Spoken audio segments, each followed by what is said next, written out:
The Islamic State, I can assure you, one day it's going to regain its power.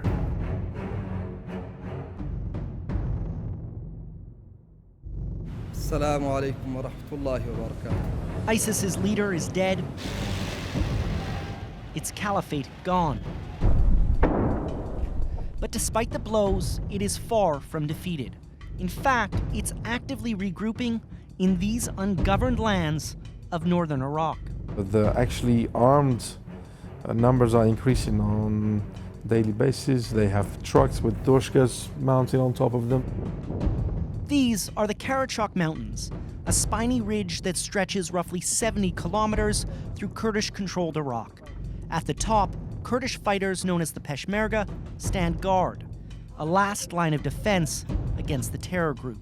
The terrain of the mountain makes it very difficult for the Peshmerga to actually physically see the ISIS members. But they know they're there. In fact, beneath the ridge of the mountain, they believe is one of the biggest pockets of ISIS still operating in Iraq. The Peshmerga estimate there are more than 250 ISIS fighters living in the caves and tunnels on the other side of the mountain alone. Occasionally, they're seen bathing in the nearby rivers and retrieving drinking water.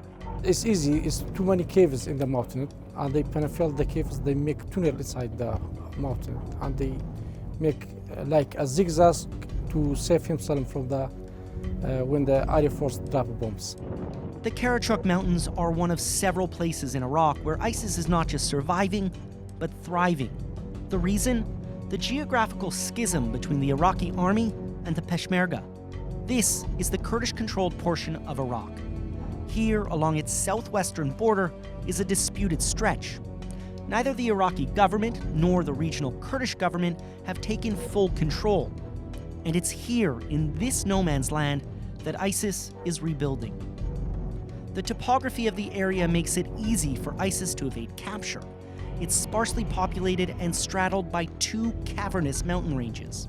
The numbers, we believe right now, over 4,000 or 5,000 fighters in those gaps, armed. This is not including the sleeper cells they have in the cities, the numbers are high. Once again, Iraq has become an incubator for the group. Its porous borders and fractured politics are allowing ISIS to find safe havens. The US dealt a devastating blow to the group when it killed its leader Abu Bakr al-Baghdadi, but an ISIS prisoner reveals just how insidious their ideology really is. So many leadership were killed, but jihad continues.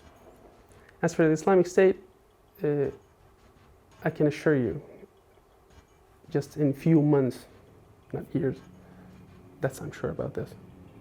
Yeah, one day it's going to regain its power. Mohammed Khalid is an Israeli Arab who joined ISIS in late 2013, long before the caliphate was even established. He asked us not to film his face. He's now in an undisclosed prison in Kurdish-controlled Iraq.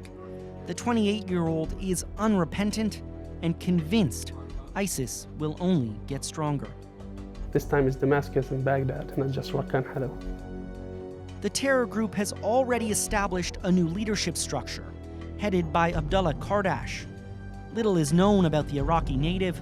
There are no pictures of him online, and Kurdish intelligence says the small amount of information it does have on him is not encouraging. So we know he's a Turkmen from caliphate. We know him from the Al-Qaeda days, from Abu Musab al-Zarqawi days. He was brutal in those days. He caused a lot of problems in caliphate and Mosul region. Talabani says he expects the new leader will want to put his own stamp on the group. I think this guy will go back to the old roots, and he will try to put fear into the people and to government and security forces. And we anticipate in the next 2 to 3 months, or maybe during this winter time, we should see some attacks conducted by this guy. A new leader determined to carry on the group's terrifying legacy, coupled with an already strong fighting force in Iraq and a distracted federal government in Baghdad, may unfortunately be all that ISIS needs to re-emerge.